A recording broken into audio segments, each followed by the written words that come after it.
Welcome to MC Report, episode number 20. We had some technical difficulties, so I get to shoot this again. Undefeated in the NHL and NBA. I'm going to go a little bit quick from where I was. And one game above Aiden in college basketball. Aiden's not here. But I'm shocked by this. This I am not shocked by. We play the Kings and the Jazz and won both.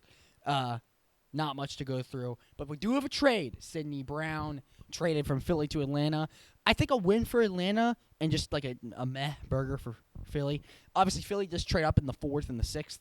But Howie Roseman, I got to be honest. You're a great deal guy, but this is not it. This is just not it. I think Philly does not lose this deal. They had so much in the secondary. You got Cooper DeJean, Mitchell. You got to get rid of somebody, obviously. Reed Blankenship. They have to get rid of somebody. Sidney Brown, just the odd man out. And obviously, his penalties, big problem. And Philly just needs to get rid of that. And obviously, they weren't going to pay him. Great player. I don't think he's, fantastic. But I think he can be a cornerstone for Atlanta if he tightens up on those penalties. We'll see. Obviously, they got A.J. Terrell, and I think like the deceased corpse of Mike Hughes, maybe Jeff Okuda, and Kobe Bryant. Not that Kobe Bryant, the other Kobe Bryant, spelled with a C. So, I hope he gets a starting chance. As I said with the Sixers, we played the Kings and the Jazz. This game, I fell asleep in the halfway through the second, woke up in the 4th, and we were already in control. So I can't tell you really what happened, but I can tell you VJ Edgecombe is very good at basketball when he's by himself. But no Maxey, no Embiid. I mean, I'm just going to be honest, both these games, nice wins, but this one wasn't pretty. Obviously, Jazz only won the second quarter. We combined for what? I think it was like 20 points in between. But a 10-point win. Yeah, I guess 20. But a good win for both these teams. Against both these teams. Obviously, there's the game we lost against the Nets, which is not pretty. But, yeah, I mean, the Jazz and the Kings. I'm sorry, the Brody. We should not be losing against them. I'm going to stick with what I had. I'm going to pick the Thunder. We have no Embiid. We have no Maxey. They have Shea. That alone probably will get them the win. And obviously Holmgren, J-Dub, projected to return. Isaiah Joe, Lou Dort. I don't even know if Isaiah Joe's on the team. He might be. But, yeah, I just don't expect this to be even close. I do expect this to not be not close, but I expect it to be a Sixers win. The Bulls have just kind of fell off. I mean, you can kind of tell when Josh Giddey is leading quite literally everything. They started out great. I don't remember the record, but I mean, they won the first 2 against us. They're going to win the series no matter what. But who's going to make the playoffs? Or the play-in, at least. It's going to be us. So, that's very neat. But the Bulls, just not a great team right now. And I think we can win against them. Charlotte right now is not great, but they are definitely a better team than us. This 3 combination of Ball, Miller, and I'm not even going to try and pronounce that, is really good. I think Eric Collins gasses them up a bit. But the Hornets are just a really good team right now. We haven't won against them since game 1 at Philly, and now we have 2 straight games in Charlotte. Now, obviously, we don't have Embiid Maxey, so I don't expect this to be close. Andre Drummond is not going to do well rebounding-wise, but maybe we can squeak out a win. I just don't see it. Same goes for this one against the Heat. Despite Bam scoring 81, or 83, I forget. I think it's 83. But the Heat are not great. I think this team is so beatable, but we just don't have anybody right now. And I think they've got us at our weak point with all of our injuries. Now, I think if we get Embiid back, this is a winnable game because Andre Drummond's not in the starting lineup. But I think that we can pull this out with VJ and Embiid. I just don't think we will. Now, if we have Maxey by some stretch of the imagination, that would be fantastic.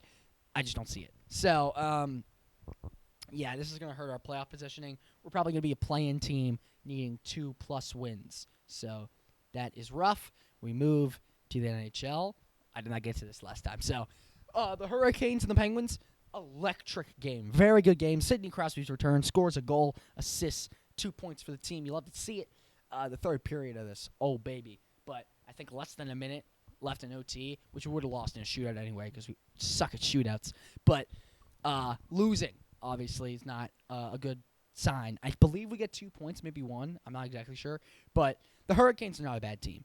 You're going to see they beat us twice. So, rough loss, especially considering what we have upcoming. But it's the Hurricanes. I can't be that bad.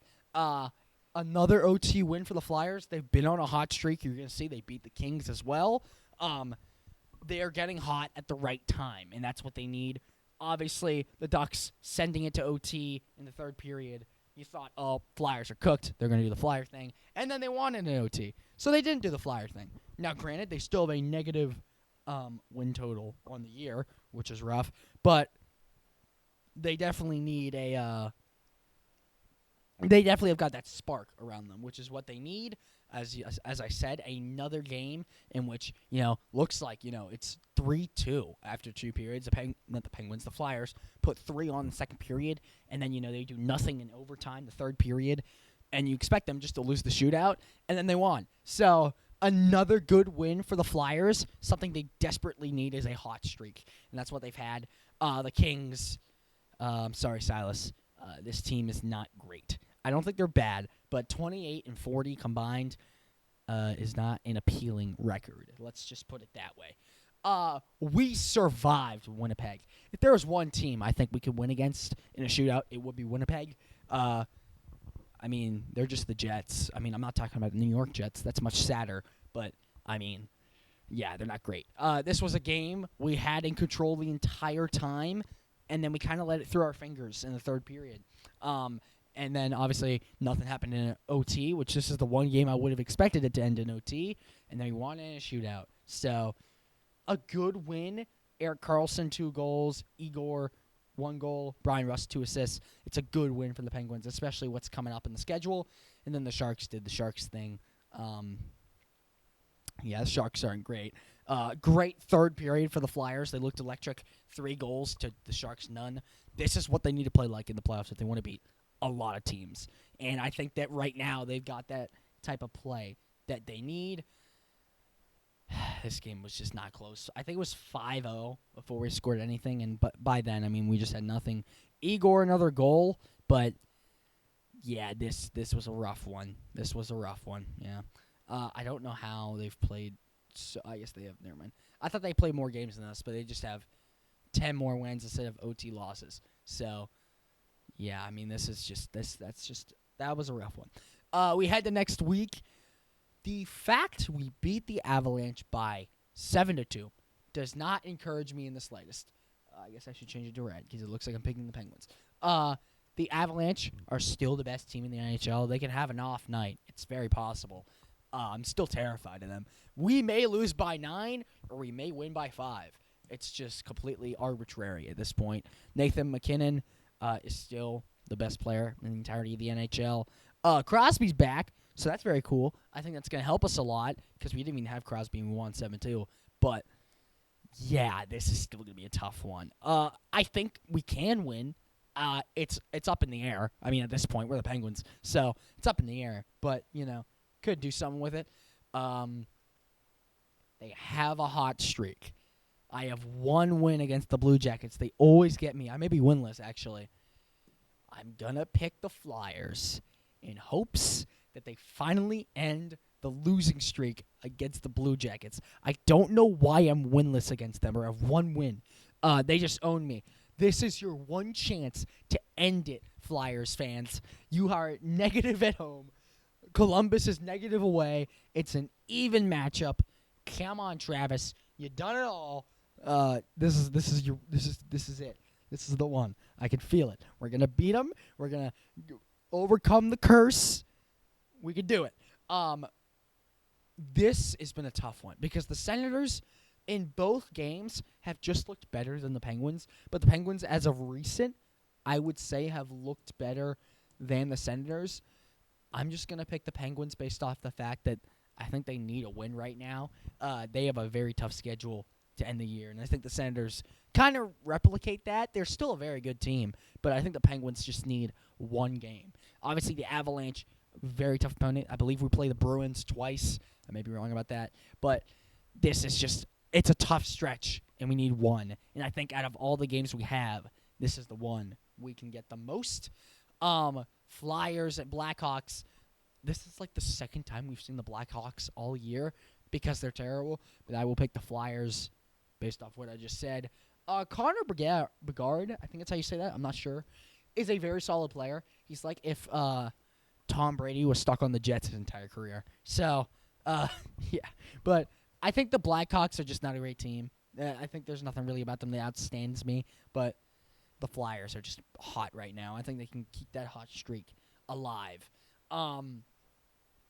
As I said, very tough stretch with Dallas and Pittsburgh. And I'm going to be honest, I hate picking Dallas, but I am going to pick Dallas. They are great away. They're pretty great away, actually. And I think of all the games Dallas can win, it is this one in Pittsburgh based off the fact we have so many tough opponents. And that hurts to say. But, I mean, we'll see. The Penguins, they're either going to win all these or lose all these. So I do have them losing 2 of them. So unless there's another, but I'm not convinced. But Penguins, Dallas, and then I believe, nope, there is another. Prime time, 8 o'clock, Detroit and Philly. These 2 teams going to get to know each other. They play each other 3 times in the span of about a week and a half. The Flyers only get 1 at home. I don't really know much about Detroit. I'm going to be honest. I'm just going to go based off what I see here. They're a little bit, they're actually not that bad. But I think I'm just going to pick based off of vibes. I think the Flyers, they're going to lose a little bit. I don't know about Detroit, but based off vibes, I mean, series starts the 28th. I believe this is the 23rd. So sadly, I do have to pick this one. So I can't just fizzle out like it's next Monday. But I'm going to pick Detroit.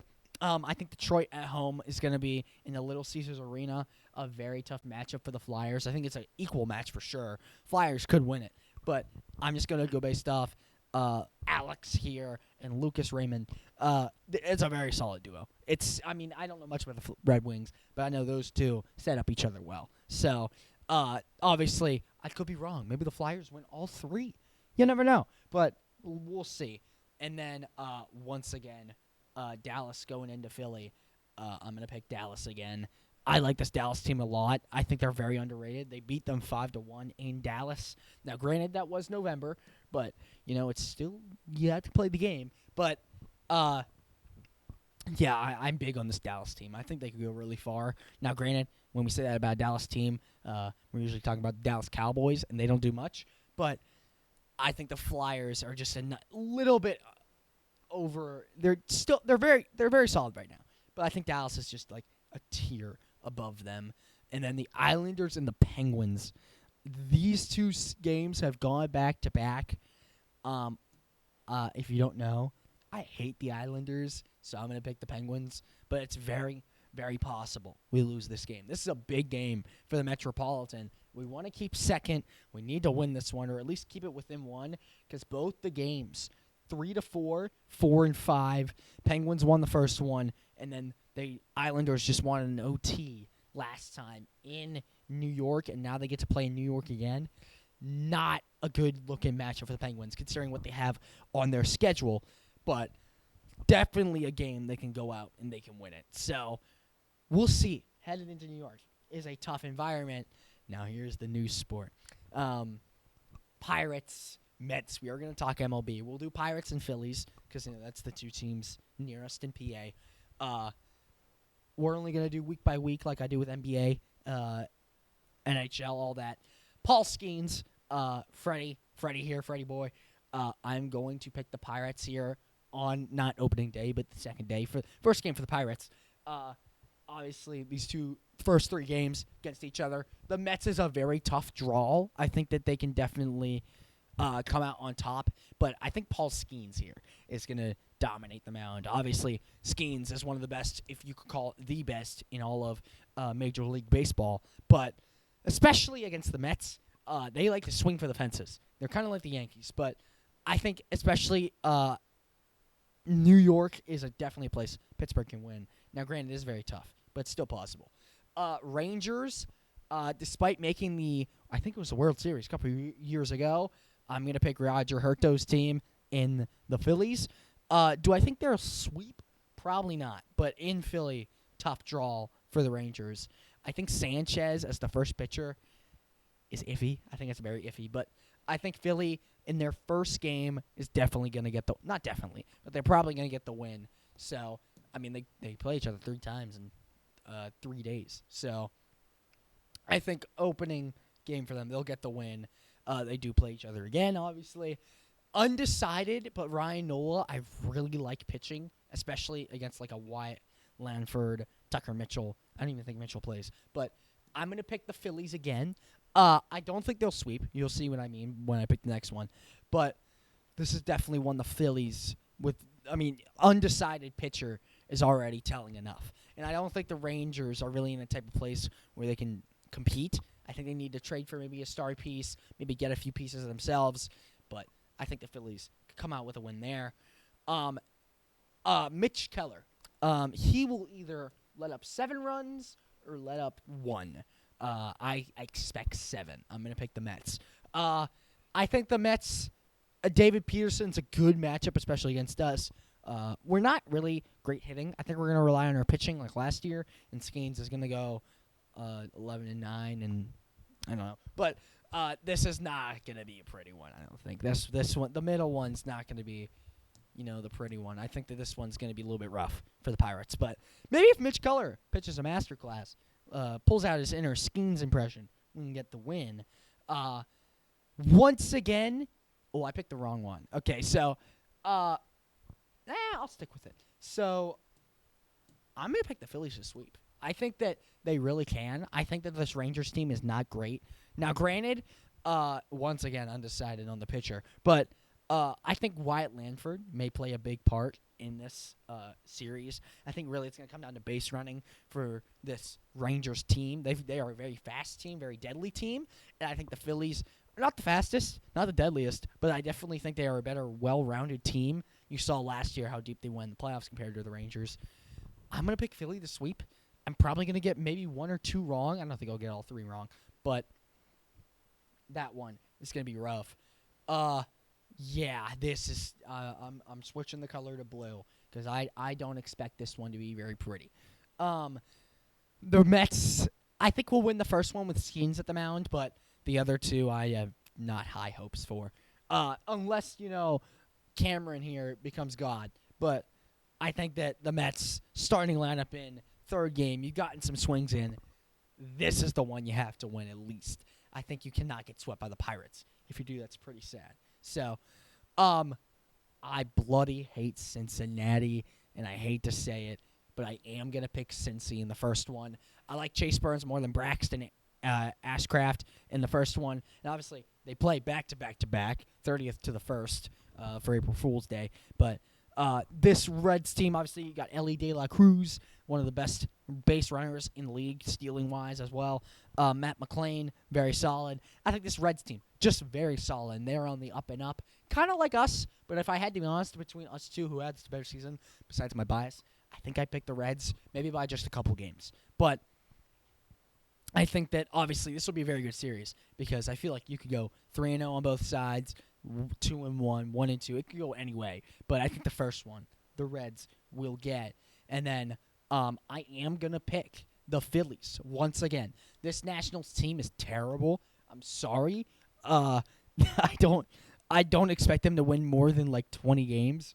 Watch them win the World Series. But I think the Phillies will definitely get the job done. I'd be kind of shocked if they didn't. So we'll see. Maybe the Phillies maybe the Nationals shock me and they win this one. Now we do have to talk about good old March Madness. Now it's gonna be very scuffed because there's no cameraman. So I'm just gonna go very quickly through all the games. Duke and Siena, very solid game. I thought Siena would just not be able to try against Duke, and they were winning most of the game. Duke had to come back in the second half. TCU and Ohio State started out March Madness. Very solid game. Ohio State, you saw at the end, was trying to come back, just couldn't get it done. Not much to say about the St. John's game. Northern Iowa didn't stand a chance. I did not watch any of Cal Baptist, but they didn't really do much either, I suspect. Louisville, obviously, one of the highly contested upsets in my bracket. I picked Louisville. Or no, I did not pick Louisville, excuse me. But I should have picked Louisville. It sucks. But, South Florida just didn't stand a chance. Louisville didn't do much anyway. Michigan State, my natty winner, you're going to see it here, took down North Dakota State pretty easily. UCLA, who had a good second half or first half against UConn, which we'll talk about, did not do took off UCF from the bracket, and then Furman didn't do much against UConn. UConn controlled that. Duke decimated TCU, wasn't even close. St. John's and Kansas, game winner, one of the few game winners from this March. Good win for St. John's. I think they have a chance to beat Duke. You'll see. And obviously Kansas once again. Obviously won the Natty, and I think it was 2022, maybe 2021. But since that, it's been pretty disappointing, if I had to say. Michigan State decimated Louisville. I don't care what anybody says. Louisville did not stand a chance this entire game. Poor Louisville. I think they have Michael Brown. It's a lot prettier, but they just did not do much. And then, obviously, UCLA put up a great first half against UConn. I thought they had a chance to win. As you know, I picked them to upset and play Michigan State, and then UConn won. So, Florida decimated Prairie View. That's putting it lightly. Iowa just had control of Clemson the entire time, and obviously, we'll get to it, but the big one. Vandy, McNeese. McNeese, obviously an upset candidate. They could take down Vandy. They could not. They didn't. Troy. Oh, boy. That may have been the worst performance I've seen, besides maybe Idaho. But I don't think they stood a chance. They could have stood a chance, but without Caleb Wilson, North Carolina going down in the first round, upset candidate, VCU taking them down. They did not do much, which you'll see. But Illinois and Penn. Sorry, Penn. And A&M, I'm kind of shocked by. They had a very solid defense, a defensive battle between St. Mary and A&M. Great win for A&M. They didn't do much with it, but still. And then Houston, I'll just tell you right now, decimated their first two opponents. Illinois did the same, so that's going to be a great one between Illinois and Houston. Obviously, Nebraska, very close game against Vandy. They get to play their rival in Iowa. They are favored. They did not have a single win in March Madness until this year, and now they have a chance to go to the Elite Eight. So that's going to be obviously very fun. We'll see here if they do it, but that's going to be, Iowa, obviously, the biggest upset, I think, in the entirety of March Madness so far. A narrow 1-point win against the number 1 seed Florida, a Florida team that was down 12.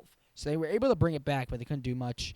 Miami of Ohio, we will talk about these two games there at the bottom. Lehigh, no chance. I don't know why we picked them. And the Miami of Ohio got their bid over SMU, so good on them, but they didn't do much with it. Arizona, I'm sorry, Long Island, you just weren't able to do much. You're tough draw. But obviously, Utah State, who me and Aiden both picked, I believe, took down Villanova in, I think, pretty easy fashion. I wouldn't say I'm shocked, but High Point, obviously a sharpshooter of a team, taking down Wisconsin by 1 point. I really thought Wisconsin had it. It had that little clutch gene. They had it the whole year. They beat Michigan. The other one that's big, I forget their name. But they beat all these big teams, then they lost to High Point. That's the concern with Wisconsin. And then Arkansas decimating Hawaii. My bracket buster team. There's always one. Texas taking down both Gonzaga and BYU. Obviously, if you know, I'm a big AJ DeBonsta fan. I had them going to the Elite Eight and losing to Arizona State. Or Arizona. I don't know why I said Arizona State. They're not even in the tournament. But obviously Texas, 8-point and 6-point win. They've looked pretty solid. I think they have a chance to take down Purdue. Now, granted, I did pick Texas to lose, so I have to pick Purdue because I did pick them to go this far. So I literally have to pick them, but they could definitely do it.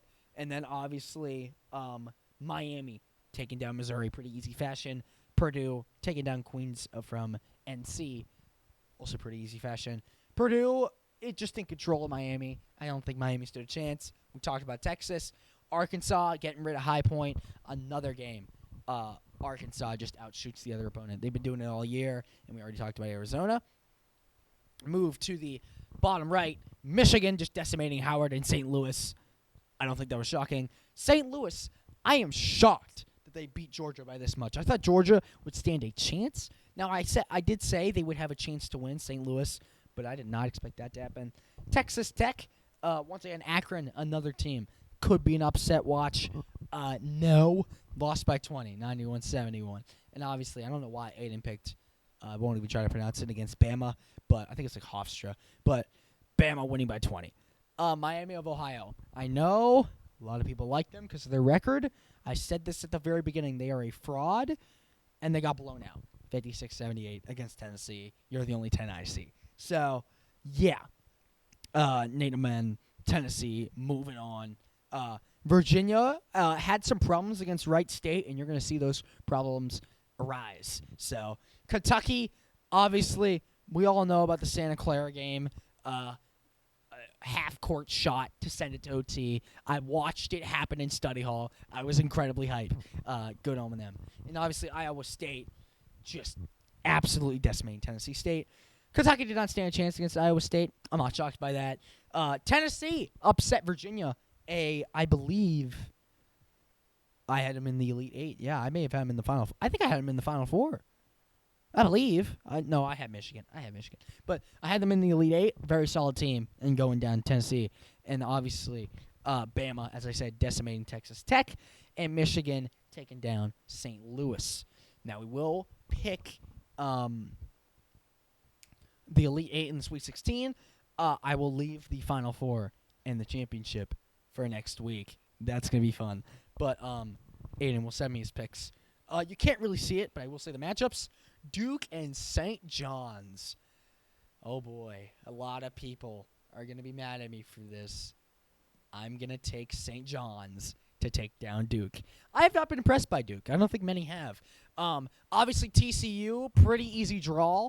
And obviously, there's the excuse that, like they said themselves, the players, they weren't really ready for Siena to do much. So it kind of scared them. But St. John's right now, obviously, you can see they've got the clutch factor. And now they go on to the Elite Eight, taking down the 1 seed. If you don't know this already, I think I said it already, I have Michigan State winning it all. So I think they take down UConn. What the heck is a UConn? I don't know. So I think they win. UConn's a girls' basketball school, so that's my point. St. John's and Michigan State. We will get to it. We're going to do all the Sweet 16 teams first. Iowa and Nebraska.